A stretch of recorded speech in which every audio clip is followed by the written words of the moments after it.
Hola a todos, soy Ismael García Villarejo con la producción de José Jiménez y la realización hoy de Covadonga La Cruz. Y esto es Finanzas.com al cierre de la sesión del 20 de abril.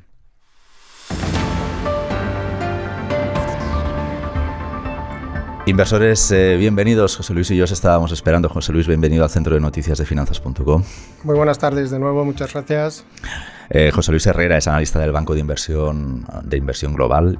Aunque casi dudado del día en el que estamos, tengo muy claro que empiezan a girarse problemas adicionales. Hace unas semanas la revista Inversión anticipaba el riesgo de esta inflación que ya se está concretando. Empiezan a haber países ya en esta inflación. De hecho, Finanzas.com está informando hoy en exclusiva que según un estudio del Instituto Internacional de Finanzas, tanto México como Brasil están ya de facto en una estanflación. Esto, sabes, José Luis, que hay varios valores del IBEX expuestos. Los más llamativos son Banco Santander y BBVA, que, bueno, en el caso de Banco Santander los ingresos son del 21%, por ejemplo, en México. En el caso de BBVA es casi del 36% de los ingresos netos provienen de allí.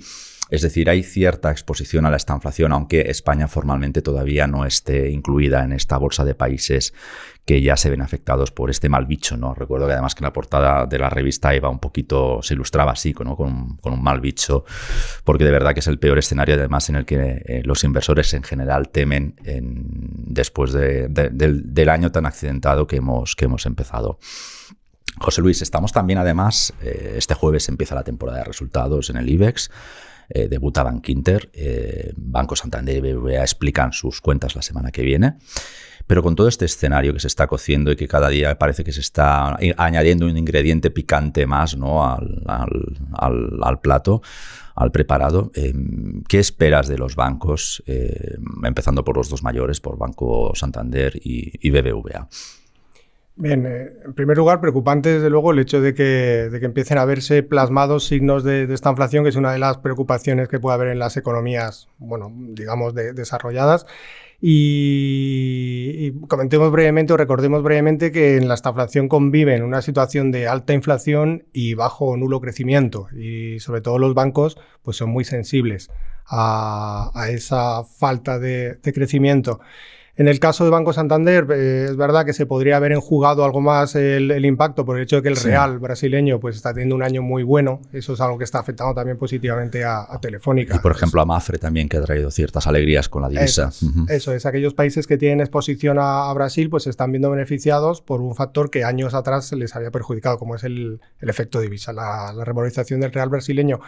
Y en el caso de BBVA, con la exposición mayor a México, pues bueno, BBVA en todo caso pues tiene una amplia diversificación en países, llamemos, emergentes, pero son países que han tenido una recuperación después de la pandemia quizás menor que pues Estados Unidos o la zona euro, y que se podrían ver más afectados por un fenómeno global como es la inflación. Y no olvidemos también que lo que están haciendo los bancos centrales, lo que pretenden para luchar contra la inflación, todas las políticas restrictivas, subida de tipos, reducción de balance, lo que tienen como consecuencia es una revalorización del dólar, y son economías además pues muy ligadas al dólar, lo cual pues hace el dólar que está ya particularmente fuerte este año. Que está particularmente fuerte, entonces sería pues bueno un hándicap mayor, sobre todo para las exportaciones de estos países. Estoy pensando en Brasil.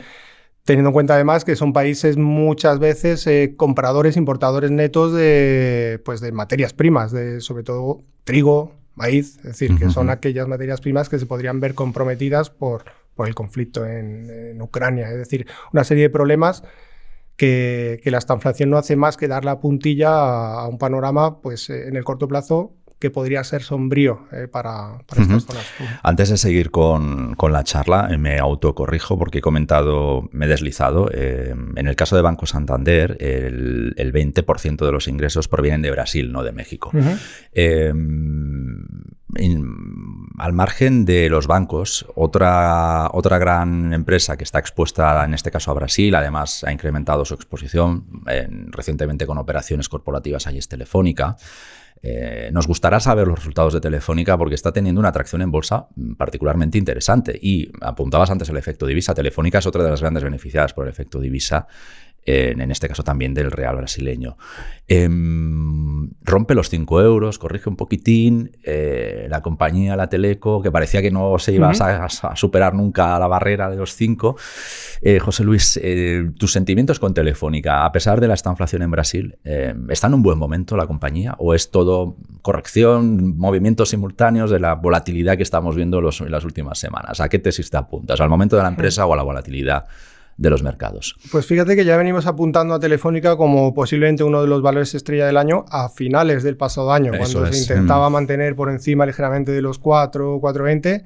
Y desde luego técnicamente el hecho de haber dejado atrás, es verdad que técnicamente pues lo que está teniendo es una consecuencia de la buena situación que ahora comentaremos, pero técnicamente una vez que dejaba atrás la directriz del largo plazo, luego iba a testearla, pues la siguiente zona de control que hemos comentado anteriormente eran los 4,65, siguiente zona que suponía pues una resistencia de cierto calado y la está dejando atrás.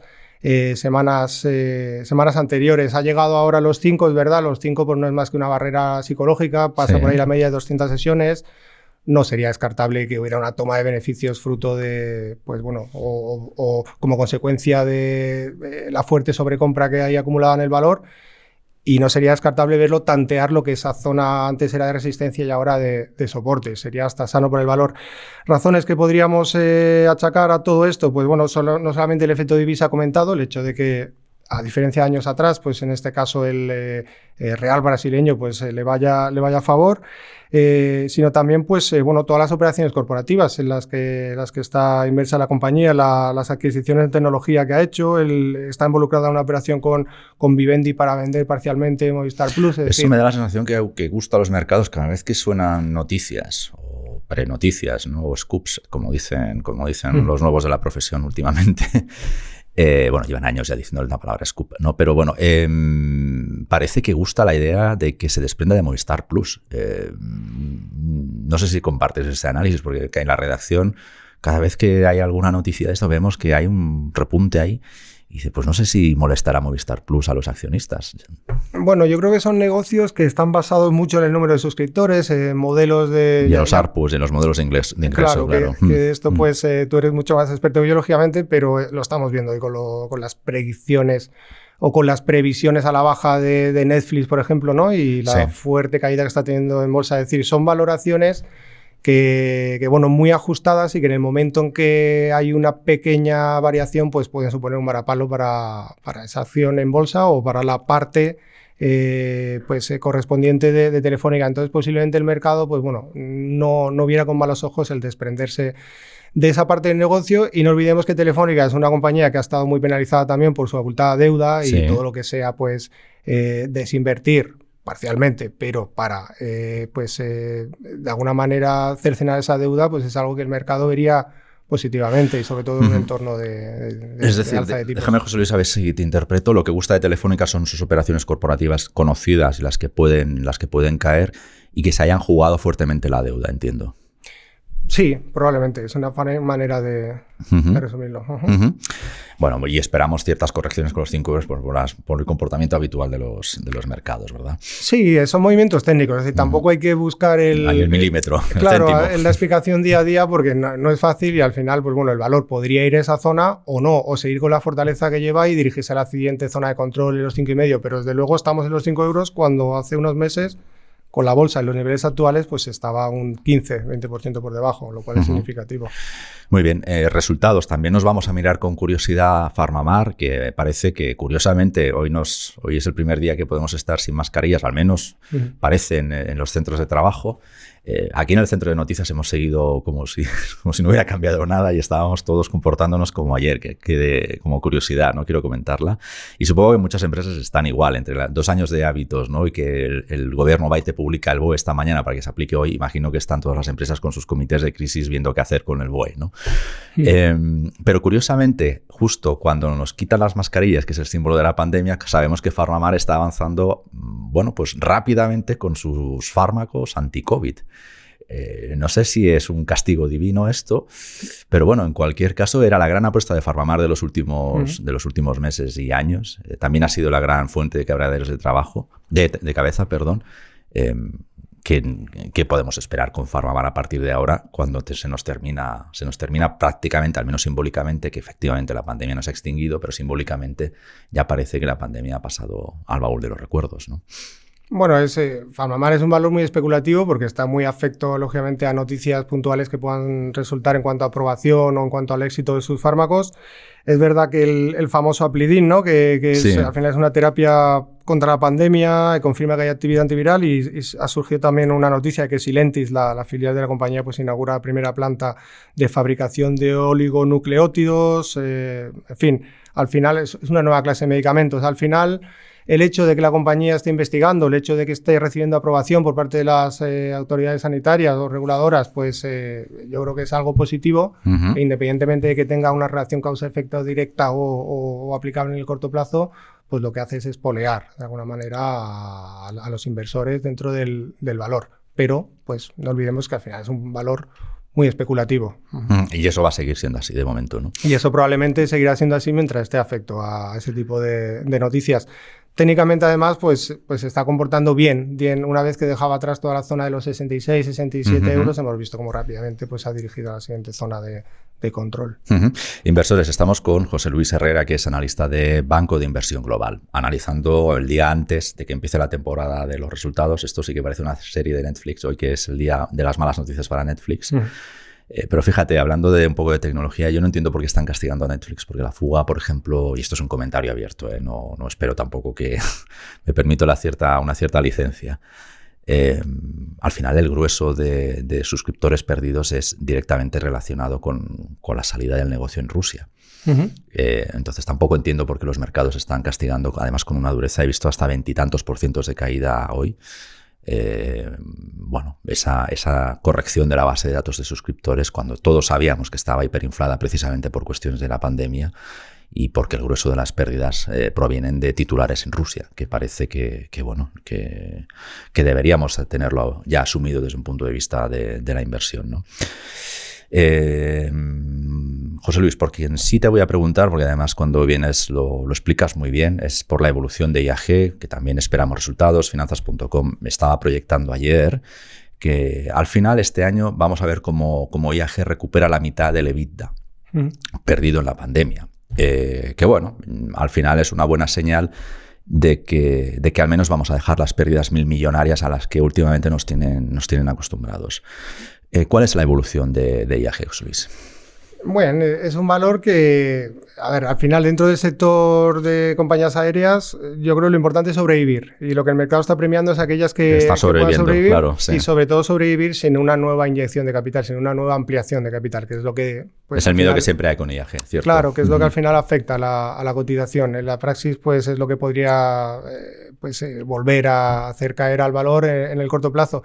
Las previsiones de recuperación son grandes, o sea, hay cada vez más voces que opinan, bueno, que la gente pues va a volver a viajar más pronto que tarde y pues en fin, hay mucho ahorro acumulado también, incluso si tenemos que elegir entre viajar y destinar nuestros ahorros a otras cuestiones, vamos a elegir viajar porque, bueno, pues han sido 2 años con esas restricciones y eso se acabará trasladando a la compañía. Es verdad que le afecta el precio del petróleo elevado, pero si consigue trasladar pues esas subidas en los precios de los billetes, pues bueno, debería empezar a tener pues resultados positivos en los próximos trimestres y el mercado pues está descontando de alguna manera también esa característica, pero en todo caso no olvidemos que venimos de niveles prepandemia de pues cotización de en torno a 4 euros en algo normal, 4 o 5 euros.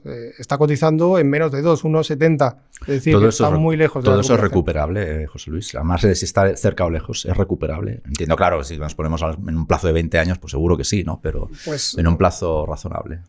Bueno, es muy difícil hacer una predicción sobre niveles concretos, pero bueno, que lo que quiere decir que estamos más cerca de un nivel de cotización deprimido que de un nivel de cotización que esté recogiendo todavía un escenario benevolente. Es decir, que en caso de que se plasmen todas esas previsiones, pues sí que podría quedar bastante recorrido al valor. La zona de los 2,60 es la zona clave, es del nivel que ha actuado como resistencia fuerte, es el nivel que se rompió y que inició el desplome de los precios después de conocerse pues, las primeras noticias del virus. Y bueno, y ahora mismo en el corto plazo, pues bueno, tiene ese canal bajista correctivo que le está pues actuando como resistencia en la zona de los 2 euros. Cada vez que llega a los 2 euros entra papel, cada vez que llega al 1,40 entra dinero y entre medias, pues bueno, un pequeño canal lateral. Sigue siendo un valor peligroso. Es verdad que la volatilidad que tiene en las últimas semanas pues es menor, los bandazos que da pues son menores que los que ha tenido tiempo atrás, pero pues es un valor que sí, pero podría dar sustos. Está cerrando los gaps por la parte baja, no por la parte alta, si no me equivoco, ¿verdad? Sí, sobre todo eso es significativo. Aquella jornada de, creo que era el 7 de marzo, el lunes 7 de marzo, se producía una fuerte caída del mercado por motivo de, bueno, pues de la guerra, tocaba ese día la noticia, y parecía que perdía soporte, pero bueno, pues al final fue una ruptura en falso, hizo un mínimo en 1,33, es decir, que son señales de cierta fortaleza, ¿no? Podía perfectamente haber continuado el desplome si el mercado hubiera interpretado que el cierre pues, de determinados espacios aéreos o que el miedo por parte de los viajeros ante el conflicto pues hiciera que cambiaran de planes y realmente pues, bueno, el valor recuperó desde esa cota. Pero pues está afecto, lógicamente, a que pueda haber sustos todavía. De cara al largo plazo, ¿son precios atractivos? Pienso que sí, de cara al largo plazo, pues son precios que pueden resultar atractivos sin pues bueno, quitar la posibilidad de que pudieran verse precios menores en el muy corto plazo. Sí.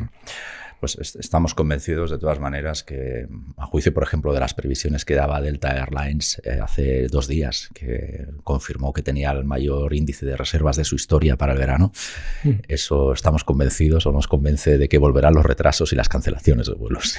Bueno. Y eso impulsará, porque al final los retrasos y las cancelaciones no dejan de ser un síntoma de que el sector aéreo funciona. Entonces estamos seguros de que volverán. José Luis, como te pregunté la última vez que viniste, que analizábamos la previa del último trimestre del año, viniste en febrero analizando la previa, justo arrancábamos la temporada de resultados, en este caso del cuarto trimestre de 2021, te formuló la misma pregunta para cerrar el episodio de esta tarde. ¿Qué te preocuparía o qué te preocupará, qué elementos te preocuparán cuando terminemos la presentación de los resultados electorales? ¿Qué es lo que, digamos, te llama la atención o donde tienes la guardia puesta ahora mismo? A ver, ya los resultados de este trimestre pues ya no tienen ese efecto base que tenían el trimestre anterior, ¿no? Que partíamos de una situación pues casi catastrófica. Ya estamos comparando pues un periodo de cierta recuperación. De hecho, las estimaciones de Estados Unidos son de crecimiento de los resultados en torno a un 5%, es decir, que ahí sí que existe pues el riesgo de que no solamente no se batan o independientemente de que se batan o no, sino que las previsiones de cara a futuros trimestres pues sean inferiores, ¿no? Y eso sí que podría afectar al mercado. Aquellas compañías que no hayan sido o que no estén siendo capaces de trasladar en los precios la subida de las materias primas, la subida de los precios en general de la inflación, pues también podrían ver mermadas sus ganancias y por contra, pues aquellas que sí tengan esa capacidad de trasladarlos o esa situación de monopolio o de preponderancia en su sector, pues sí que podrían verse favorecidas. Y luego, pues lógicamente habrá sectores concretos como los ligados al petróleo o ligados a defensa incluso, pues bueno, que podrían quizás comportarse relativamente mejor. Yo creo que estamos en un año que venimos diciendo desde hace tiempo que en el que va a ser más importante que nunca el seleccionar determinados sectores o aquellos sectores que se puedan comportar relativamente mejor que otros. Y es lo que vamos a ver posiblemente en esta presentación de resultados. Sigue existiendo también el temor, lógicamente, a lo que pueda hacer los bancos centrales, ¿no? La FED. Tenemos libro gris esta tarde, ¿verdad? De la FED. Sí, esta tarde es el libro beige. Y, bueno, perdón, el libro beige, sí. Es parecido, ¿no? El beige, el gris. Sí. y bueno, pues esos detalles que el mercado intenta dilucidar, ¿no? Ya no tanto si va a haber una subida de tipos de 75 puntos básicos, de 50...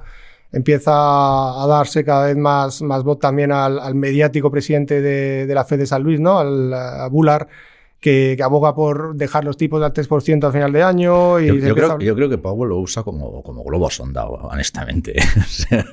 Bueno, al final, lógicamente, el mensaje es importante, cómo se transmita, y muchas veces es una regla también de política monetaria, ¿no? El transmitir el mensaje. Sí, comunicar. Sí. El comunicar, eso es. José Luis, pues muchísimas gracias por tu análisis previo a los resultados, como ya hiciste en el trimestre anterior. Y si te parece, cerramos la sesión del día.